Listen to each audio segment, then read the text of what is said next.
afite ukuri ibyo Sandra arimo arazana ni kuzi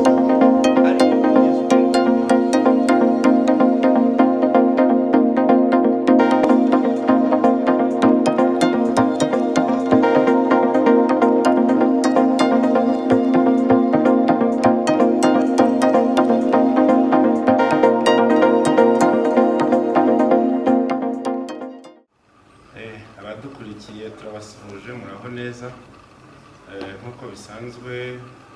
muri gahunda z'uruziga rw'uburinzi abo tumenyeranye abo tutamenyeranye twabibutsa gukanda subscribe, like and share, comment no kukazogera nkuko nyine duhora tubivugaho kugira ngo batugaragarize ko turi kumwe kandi ibyo bidutera imbaraga zo gukomeza gutekereza ku zindi nsanganyamatsiko harimo n'izo muzatubwira. Nk'ibisanzwe rero nitwa Bigirimana Theoneste, bagenzi banjye nabo babibwira kugira ngo dukomeze. Amazina yanjye yitwa Boro, kumwe natwe kandi bamwe muri team uruziga rw'uburinzi. Mwiriwe neza kandi muraho, ndabakunda tubakunda cyane, twishimiye kongera kugaruka hano Sandra Amizero, mubaye natwe muturebe mudukunde ubundi tubane hano tukuganira kuri Sandra Protection. Ikaze rero twongeye kubashimira abakomeje gukurikira ibiganiro byacu byatambutse. Ngira ngo nkuko bisanzwe twari turi kwibaza ku kibazo cyitwa imibanire y'umuntu n'undi, amakimbirane avukamo. Aya makimbirane niyo teme twakoresheje mu complain. Iyo uganiriye n'umwe mu bakundana, iyo uganiriye n'umwe mu babana, haba ari mu kazi, haba ari mu isano iyo ariyo yose, umuntu arakubwira ati kanaka aragoranye nkuko twakomeje kubivuga, aragoye ntiwamushobora. Ese wowe kuri kuvuga ngo aragoye, uvuga ngo aragoye ushingiye kuki? Ushingira nyine ku byo wowe uzi cyangwa se ku rwego uriho, ibyo utekereza nibyo wifashisha, nizo ntwaro wifashisha umucira urubanza. Aragoye. Ariko iyo urebye neza, wowe uri kuvuga ngo kanaka aragoye, burya ni waba yagoye. Ni waba yagoye, ntabwo aba yagoye abandi, kuko hari abandi atagora, hari abandi bihura bikagenda neza. So niba wowe uri kubona ko kanaka agoye, ubwo ni ukuvuga ngo nawe ubwawe hari ibyo mudahuriyeho. Turi kuvuga rero ku bijyanye na judgment cyangwa se uburyo umuntu afata mugenzi we babana, haba mu rwego rw'akazi. Mu kanya twari mu ngero z'urukundo turi kureba tuti abantu babana bigenda bite. Twari tubifite insanganyamatsiko ishyushye cyane, tunararikira abadukurikira kugira ngo nabo bajye batanga ibitekerezo byabo yego asori bajye batanga ibitekerezo byabo ku rubuga birakunda. Hari niho twageraga tukavuga tuti ese koko abantu bakundana, ese ntibagakwiye kubwizanya ukuri mbere yako? Ese mu rukundo, ese abantu bakwiye kuregeza ari uko bamaze kubana nk'umugabo n'umugore niko bakwiye kugaragaza ingeso, niko bakwiye kugaragaza kudahuza? Ahangaha ni bya bindi twita nyine ibigaragara nyine bifatika. Ntabwo ari twadukimirane tworoshye two kuvuga ngo nagiye guhaha, ngo naguze ibijumba kandi ndakunda ibitoki. No, ahubwo amakimbirane tuvuga hano ni yayandi ishingiye ku byo jyewe nkunda, uko narezwemo, uko natojwemo, umurongo nihaye ngenderwaho, nirengagije turi gukundana, none ubu ngubu tugiye kubana, bigiye kuba ikibazo. Nigize mwumva ko twaganiriye abo turi kumwe mu timu w'uruziga, turi kuvuga ngo ese ko twabirengejeho, kubirenzaho ni ugutwikira, twabirengejeho turi mu rukundo, umwanya twari dufite wo gukora stage, wo kumenyana, wo kwibwirana, ntabwo twawukoresheje neza, ahubwo tugiye gutangira guhangana tubana mu rugo nyuma yo gukora amasezerano, nyuma y'uko imiryango ije ikaduherekeza, imiryango yose igahura. Murabizi namwe uburyo ubukwe buhuruza imbaga nyamwinshi, twamaze kubyara abana nibo dutangiye kugorana no guhangana ku buryo bufatika. Ni ibisanzwe ntabwo tumenye, ntabwo duhuje, ntabwo twarezwe kimwe, ariko se ariho tuvuga ngo bateye imbere abantu basobanutse. Njya nkunda gutanga urugero, nimvuga abazungu ntihagire abantu babyumva nabi, ni uko yenda badutanze mu iterambere ku kintu cyitwa kubohoka, kuvugisha ukuri. Umuzungu rwose bya bibazo byacu byo kuba twarakuriye mu bukene, twarakuriye muri kiriya. Hari ikibazo nenda kuza kuvugaho yenda mbere uko tuhagera. Sandra, ubundi ubusanzwe twagatandukanyije inkundo intego mu rukundo mu buryo bubiri. Hari umuntu ukunda akavuga ati Paul aragoranye ariko nta yandi mahitamo mfite mu rukundo. Iyo ubajije impamvu bamwe ibatera gushaka kandi bazi ingorane bashobora guhura nazo, cyangwa se gushaka kanaka, guhatiriza mu rukundo, bakiri kwishakisha, bakiri kwisobanukirwa, bataramenya uburemere bw'umuryango, bataramenya ibyo bagiyemo ibyo ari byo, arakubwira ati none se urabona ibibazo bafite byazakemuka gute? Ati ntisunze Paul ufite akazi uhembwa neza, nakwisungana, ni gute natera imbere nk'abandi ntakoze ibyo umukunzi wanjye ari kunsaba nubwo bimbangamiye? Ndabikora kugira ngo nyine nabigeraho gute ntashyingiranywe na kana. Urumva ya myumvire yacu ya insuffisance, cyangwa se yo kuba umuntu atihagije, yo kuba afite bya bibazo twavuga byo mu muryango, by'ubukene mu muryango, bya bindi byo kutagira akazi, bya bindi. Araje akundanye nande? Akundanye na Paul nawe, cyangwa se Theo, nanjye nishyiremo nubwo ndi umupapa, ariko nibyo nanyuzemo. Uraza umushyiraho kondisiyo, ibi ngibi urabyemera, ibi ndabyemera, ibi urabyemera, ibi ndabyemera. Kera ndagira ngo hari naho bagiye bati ngende umudive, kandi ugomba kuza tugashyingirwa mu badive. Simbyanze ko ari byiza, urabyemera akabyemera nta n'umutima yabishyizeho. Atari uko yumva itorero ry'Abadventiste ari interested kuba yarijyamo, ariko cyangwa se nubwo nabuze Abadventiste nuko bafite umwihariko wo gukurikiza isabato. Ngiye rero ntabwo twabana hano udakurikiza iki? Isabato. Uragomba kuza ubanze w'Umudventiste. Nyamukobwa yareba ati uyu muhungu arangoye pe, niba hari abantu ntakunda babaho n'abadive. Ubu n'urugero niba aravuga, ariko nta yandi mahitamo mfite, umukunzi wanjye yabinsabye kandi nyine ngomba kubyemera nkamukurikira. Ese tukibaza, ese gushaka yagombye kuba ari shelter, ari ubuhungiro, ari ugushaka ubuhungiro, gushyingirwa, kubana n'umuntu kanaka mwakwiye kugenda mugiye kuko mugiye gushaka ubuhungiro. Nagira ngo tukiganireho ko igituma twikanga tutisanzura ngo tubivuge nk'uko umuzungu yabohotse akavuga ati iyo mvuze umuzungu ni Abanyaburayi, yenda mumbabarire, hari ahagera kugira ati jewe ngenda nkunda kubyina kandi mukesha mu kabari, nkunda kunywa rwose agacupa kandi nkanywa nkakesha, agiye nkunda gusabana n'inshuti, ubimenyeye kandi jewe kipe yanjye yakinnye. Ibi ubuzima burahagarara mu biki ko twavuze ngo ibyo nkunda cyane kurenza ibindi byose, na n'uyu munsi biramurikirana bikantimbamo no mu maraso. Uwaha rero umuntu wibohoye arakubwira ati jewe ndumva ndi uyu nguyu, wanditamo cyangwa ukandika, byaba byiza. Ubona twashobokana twabyigaho uwo mushinga, ubona tutashobokana nta kibazo, rwahebwe wakomezanya kubumva mwashobokana. Urumva abantu baribohoye, samuhawe uraza kumvamo akandi kantu ko kuba barakemuye ikibazo cy'ubukene mbere yacu, barateye imbere, kuko kwibohora bigenda rimwe na rimwe no kuba abantu bihagije mu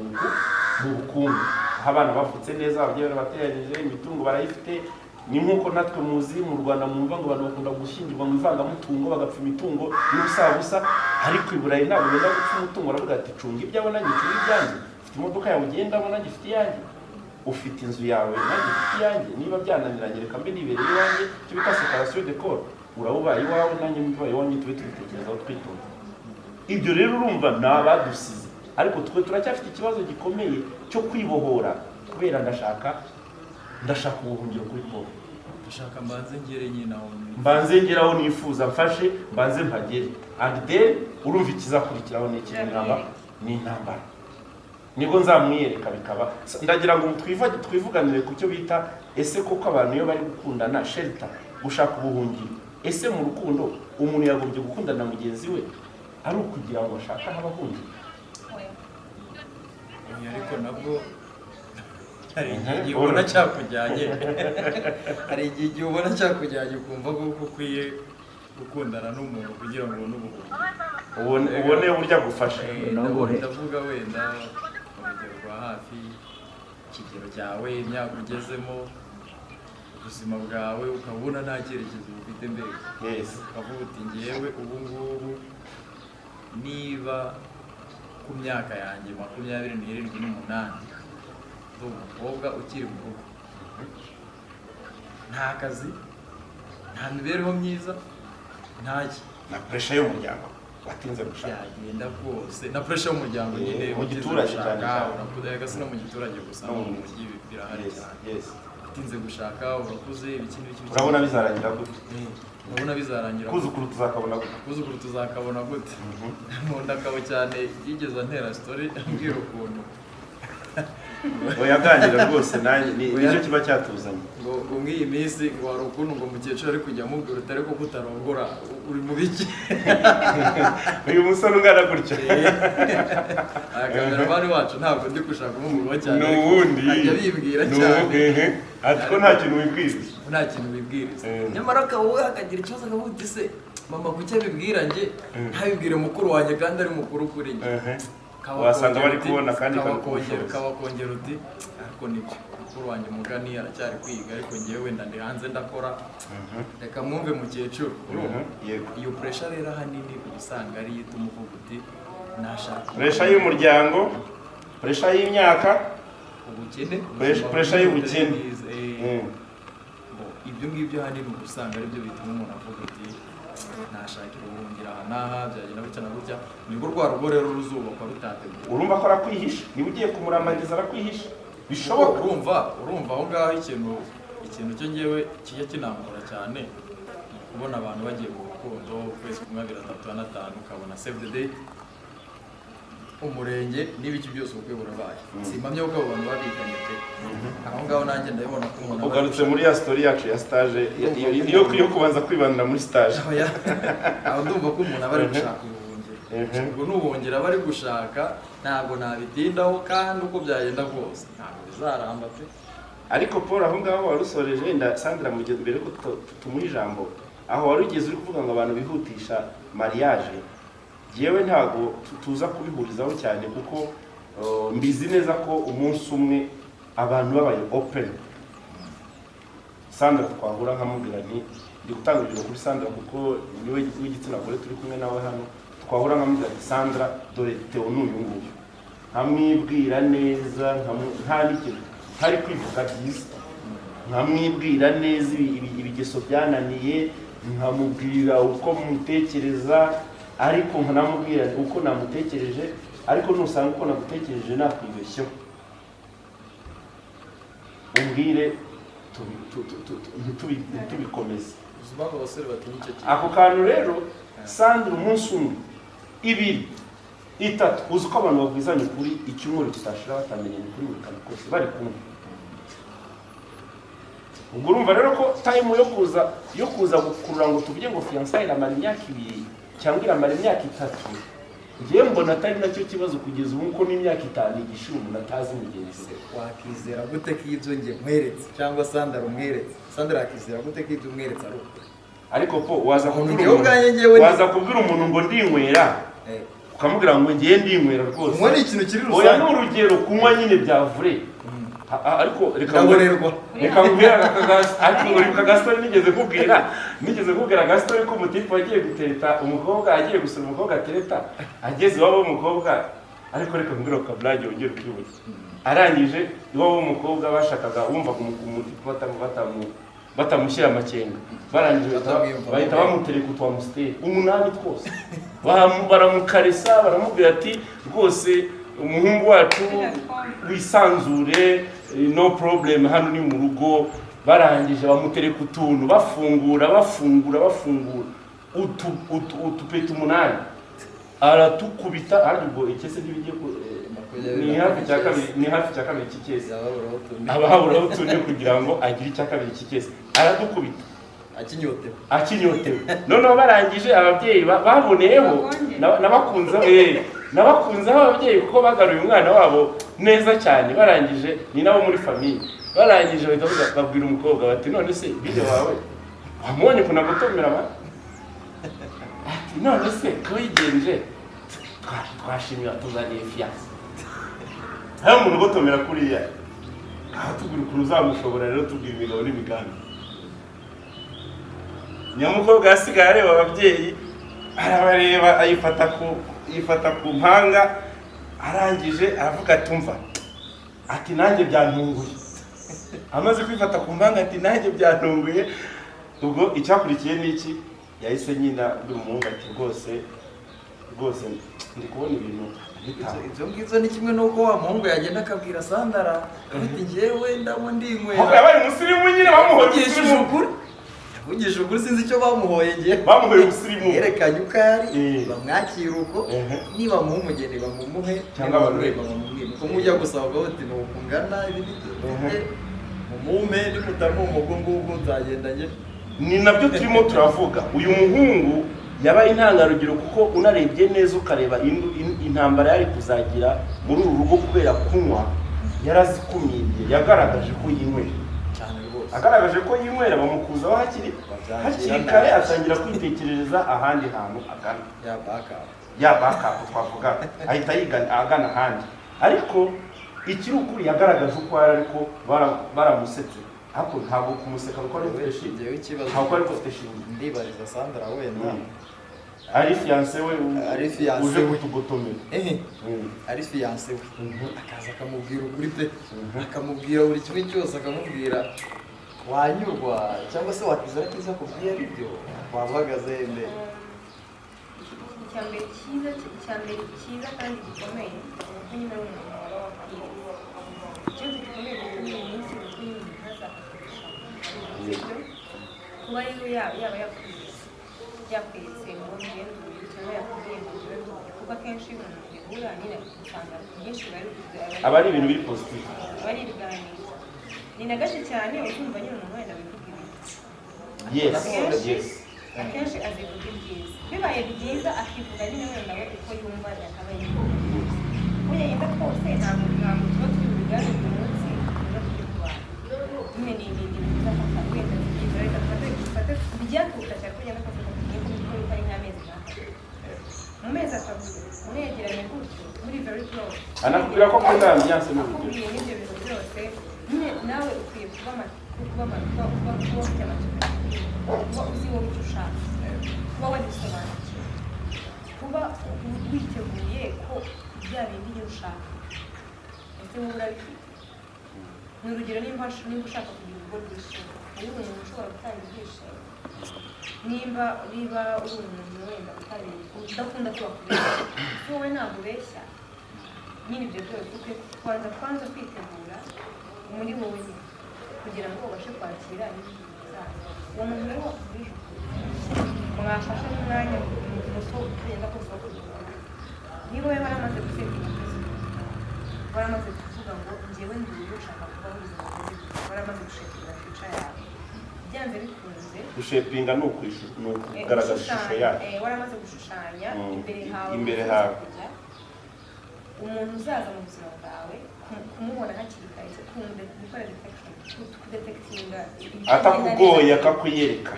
akakwiyereka n'umwanya mutoya wafata kugira ngo umenye koko aba yatari wa muntu nyine uvuga ngo kandi abakubwira ibi kandi ndashaka no kumenyesha ngo wenda kumenyesha, akaba ari umuntu nyine tubaye dufite abantu bameze nka gutyo muri ino si ariko ikibazo gikomeye ntabwo yewe umuntu rero abaye turahari tuvugisha bavugisha ukuri uburyo nawe uzajya kutugaragaza niba uri umukobwa ukatugotomera amosteri duhari batuma bakabibona. Umuntu abaye ari njyewe, umuntu yabereye mutwe akamubwiza ukuri, ugasanga ibyo afite abanabikwereka byo biragoye, ako kanya ntabwo ari ikintu kibuga,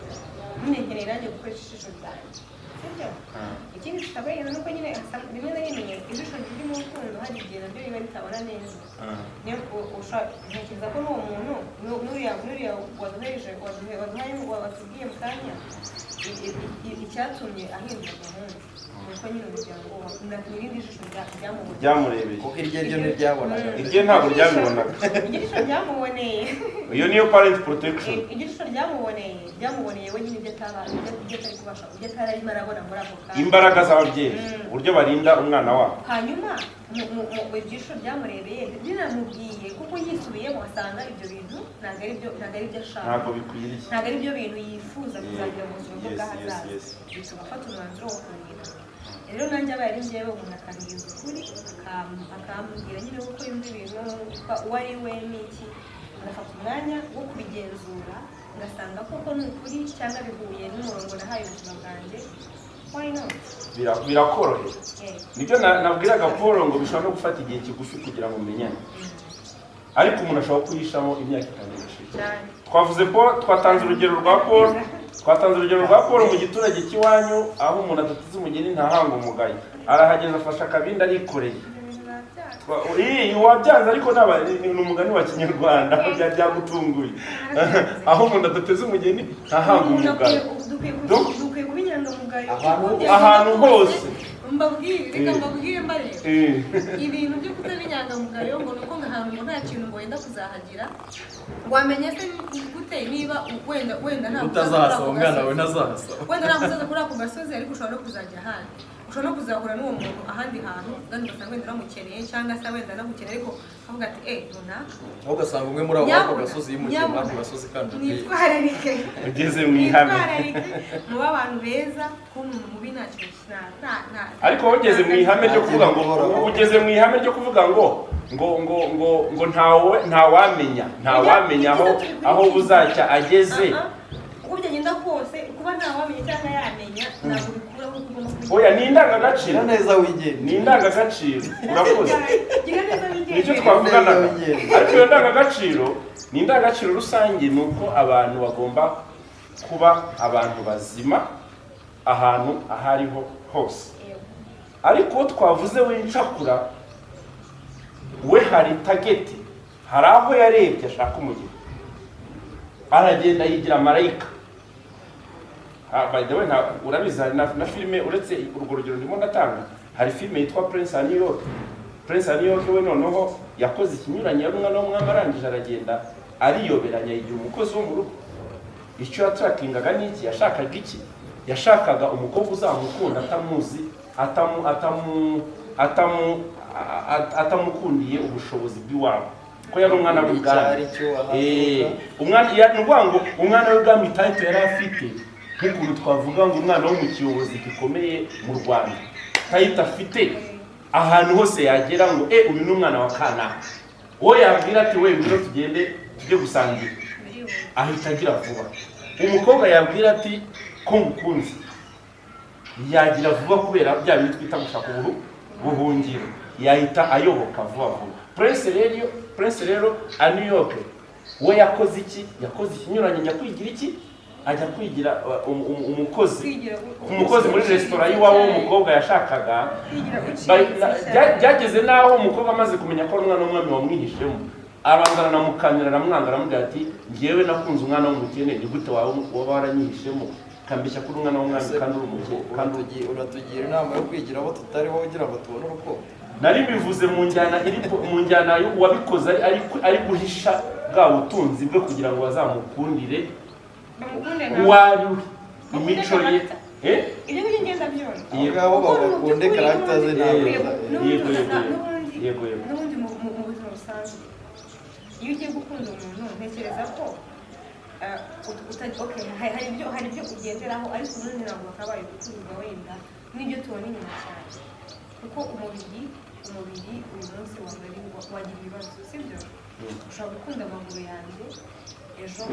nkakora agaciro uzatinyanga yazakwanga wakoze umubare nimba ari ibyo ngibyo yakoze azakwanga rwose ego ushobora gukunda wenda gukunda agasikini k'umuntu kameze neza ejo wenda akagira ibyago akakureka kukagashya ntekereza nyine njyewe ubwanjye nanjye nemera ko nibyo koko wenda ntabwo wakamenya hari ikintu kigukurura ku muntu kigaragara hano hanze ariko ntabwo ari byo nyine ukwiye gushyira imbere ukwiye no kureba ku mico y'uyu muntu kuri karagiteri yiwe iyo mico afite ni imico myiza wakwifuza yuko abana bawe bazagira ahazaza cyangwa bazagukomokaho bazagira ahazaza. Ese umuntu ni urugero wenda niba uri umugabo ukaba wenda ufite akazi ari wowe ushobora wenda cyangwa se ushobora kurwanya no kuba ibyo bakeneye, uyu mudamu uzagurira abana byibura nindamuka niba mfite umurima hariya hirya ashobora byibura kuwuproducinga n'ikindi kintu, bivuze ngo uyu okay nyine icyo ndi kuvuga ni uko ubuzima ntabwo buhora umweru gusa, ntabwo buhora ari bwiza gusa, ubuzima bushobora no guhinduka bukaba n'ikindi bukihindukiza bukaba nibwo rwa ruziga ubuzima bushobora kuba bwari umweru uyu munsi bukaba n'umukara. Ese urabona ari umuntu ugiye kubana umuntu uzagufasha kugera kuri za ntego zawe, ni umuntu ko kubona mushobora kugera nayo. Yenda ibintu turi kutujyana tukiri muri kwa kwiyoberanya twavugaga, hari ukwiyoberanya gusa naho kuba kuri positif bitewe n'intego kugamije. Kwiyoberanya wiyereka umuntu ufite icyo umushakaho, ndashaka umuntu nkunda bya nyabyo, kuko hari mugenzi we tujye tuganira arambwira nti ngewe birangoye gutoranya umukunzi namaze kugira akazi keza. Yari afite akazi keza kamuhemba neza pe, noneho akaza kamuhemba neza nibyo Paul twavugaga ngo byo kujya gushaka kubera ubuhungiro. Akazi keza yari afite ngo we rero yaproposaga akabwira Imana atari kwa Mana we ngiye numvaga byagakwiye ko ngira umuntu nkunda nkiri ku ntebe y'ishuri nyiragiza kaminuza ntarabona akazi, nibura aho ngaho nakamenye umuntu nyine wanyawe nyine ushobora kunyitsa wanyawe. Ariko abantu turi ba nta munozi banzu ureke gatoya, uwo muntu turacyafite ibiganiro birebire kandi byinshi. Uwo muntu araturizona gutyo, turangije turamucalenjinga turamubwira ati se ko wanze ko umuntu agukunda, ko umuntu yazagukunda ukiri umukene, hanyuma aka kazi kaguhemba miliyoni 2, yakoraga mu kiwereje kimuhemba miliyoni 2 ku kwezi, $2,000 by'idolari yarengaga icyo gihe avunjaga muri miliyoni 2 zirengaho, ariko ahembwa $2 by'idolari. Umaze kugera kuri iyo salari ya $2 by'idolari n'imodoka y'akazi iyo title, uyu muntu ko wakunze wa muntu uciriritse, tugarutse mu cyo bita imbaraga z'urukundo, ko wakunze wa muntu uciriritse waguhoye wagukundiye kwa kundi umeze, noneho kumaze gusirimuka rero umaze kubona ka kazi kuhembwa bya $2,000, kuko turimo turashaka kuvuga ngo iki ubundi umuntu acuzinga bitewe n'urwego agezeho. Tugeze ku cyo bita icyo bita amahitamo. Mu mahitamo uko wari buhitemo umwaka washize Sandrine,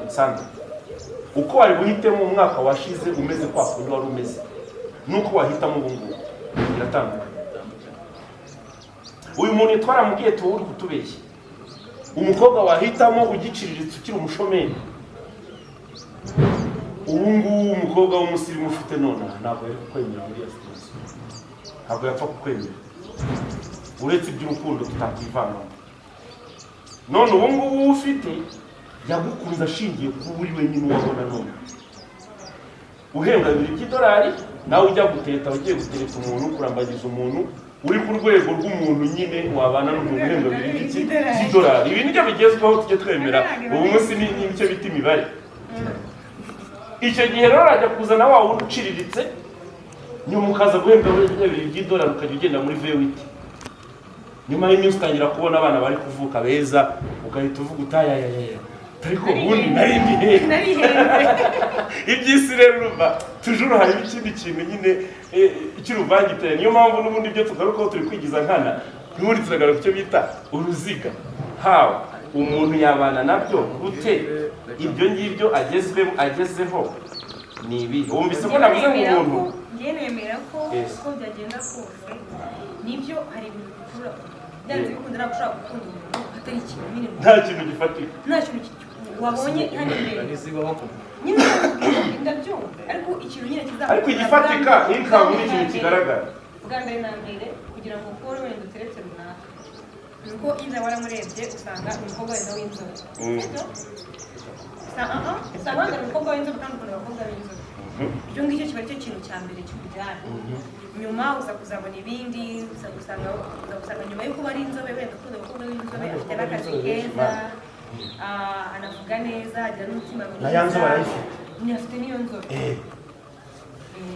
hanyuma byanze bikunze hari ushobora kuba iri kugendamo reka tuvuge wenda urugero hari ibyo twavuze ushize tuvuga byo kuba nyine hari ibyo tugendamo niba warakuze wenda niba warakuze ubona n'urugero ubona ko umukobwa mwiza cyangwa se umuhungu mwiza ari ujya mu rusengero byanze bikunze umuntu uzagukurura bwa mbere kuko ari uwa nyawe nuko uzamusanga nyine nuko uzabona n'umwana wenda wo mu rusengero mu gihe wenda azaba n'urugero atagukunze amenye ko unakunda ibyo bintu abe yakora bya bintu byo kuyoberanya nyine azaza ari uwa nyawe ariko niba nawe ufite ibindi ukuntu nyine ushobora kwiyoberanya ku muntu cyangwa se ibindi bintu urimo uje kumuhereza kondisiyo zidashoboka ubwo tuba n'urugero ugasanga tugeze kuvuga ubushize ukuntu usanga umuntu umwe wenda yakuriye ahantu kwambara ibintu bigufi ntacyo bitwaye undi akorera ahantu kwambara ibintu birebire aribyo bintu byonyine agomba gukora niba warakuriye aho ngaho ugasanga undi afite ukaza wenda nk'urugero ukamushyira kuri kondisiyo z'uko agomba kwambara birebire yazatunze kandi we yumva we ntacyo byari bimutwaye ataranabimenyereye kandi nawe ukaba udashaka kubyakira ngo wenda ngo mugabanye mugire aho muhuriza urumva ko byagenda kose agomba kuba yambaye nyine hari igihe bizagera aho bizagera ukagomba hagati y'iminota iri ku kiganiro twari kubanza tukayizinga tukagisubukura yareka ngewe mbaze mvuge ikintu kimwe mbazi n'igishaka kiba aricyo cyane ariko ntabwo turakirangiza mu myizerere yanjye yewe nizera ko nta muntu waza ngo ambwire ngo ibi bintu nkweretse bimubwiye kuri njye bingize ate n'ibyo nzi neza ko umuntu akwereka uko ashaka bitewe n'icyo agushaka umuntu akwibwira uko ashaka bitewe n'inyungu agufite mbega umuntu ntabwo yaza kubwira umuntu akwiyereka bitewe n'icyo agushaka cyane rwose ntabwo waza umbwira ngo ngewe ibintu mbwiye uyu niwe ngewe unkunda mbona uko nguko ijana ku ijana nta kintu na kimwe ngukinze ibyo byose nabyemera kuko ntibyanashoboka tugaruke mu kwibohora nitugaruka muri iyi shapita ntabwo tuyoza kuyirangiza turayisubukura kuko ntabwo irangiye turacyari ku kibazo kibaza ngo ese tugende abasirimu hari ikintu ugeze mubwira cyitwa kwibohora mu buryo buri ekonomike dependance ekonomike urihagije ekonomikari ufite akazi ufite uko ubayeho mu yandi magambo wahuye n'umuntu ni nka relax wahuye n'umuntu uramureba uravuga ati ariko njye nkeneye umugore ntabwo twagerageza wibuke ko abazungu banakorera kuri konti ntabwo twagerageza tukabana dore jyewe nduyu nguyu bitandukanye n'iby'iwacu by'akaramata nanone ibyo n'iby'abanyamategeko bizagira igihe cyabyo iterambere rizabisobanura igihe tugezemo ariko iki kintu turakigarukaho kuko aho uvuga ngo ntabwo umuntu yakwiyereka kandi bigakunda kwiyereka ni nabyo turimo turavuga aha ngaha ni na byiza kubera yuko biragufasha nyine kureba koko ese n'umuntu uko yanyeretse cyangwa wanyeretse wenda ameze gutya niba umuntu nifuza mu buzima bwanjye bw'ahazaza niba ari we reka nyine dukomezanye murakoze rero numva rero abadukurikiye twaba tuzingiye aha ngaha tukaza kugisubiraho kuko iyi nsanganyamatsiko ntabwo tuyirangije iki kintu rwose gikwiye gusobanuka tukagikuraho umwanzuro ufatika cyitwa engagement cyangwa se uyu mwanzuro wo kubana noneho abanyafurika cyangwa abanyarwanda akaramata ese akakaramata abantu barakenana ko gute ni ubuzima bw'umuntu agiye gufata akabushyira mu biganza by'undi kandi akaramata hanyuma umuntu akabikinisha akazanamo ngo ni ukwishakira ubuhungiro, agashyiramo akirengagiza ibintu byinshi ngo akunde ajye gukora iki, ngo ajye kugera kuri rya bintu ashaka. Ubwo nta muntu ukwiye kubaka kubera yuko arimo gushaka ubuhungiro. Aha, Sandra yarabishoje. Twagira ngo abadukurikiye nshuti abavandimwe, abakunzi b'uruziga rw'uburinzi, ndagira ngo tube tuzingiye aha ngaha. Ciao ciao, tugaruke mu kindi kiganiro gikurikira, ariko turasubira kuri iki.